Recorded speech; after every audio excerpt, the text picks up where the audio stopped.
नमस्कार मंडळी, पुन्हा एकदा तुमचं व्हिडिओमध्ये स्वागत आहे. आणि आज आपण गौराई गणपतीच्या मागच्या बाजूला केळीची पानं लावणार आहोत. त्यासाठी आपण जे शेवगाड्याची लाकडं असतात ते घेतले आहेत, कारण त्या शेवगाड्याची लाकडं नाजूक असतात व त्याला पिनअप करायला सोपं पडतं.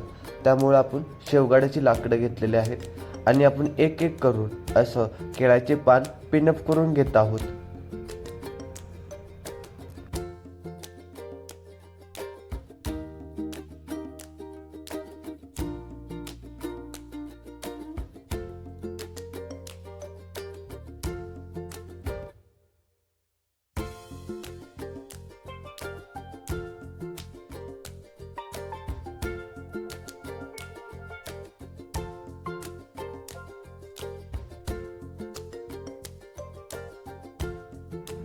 बघू शकता, केळीची पानं लावल्यानंतर देवीच्या मागचा बॅकग्राऊंड किती सुंदर दिसत आहे.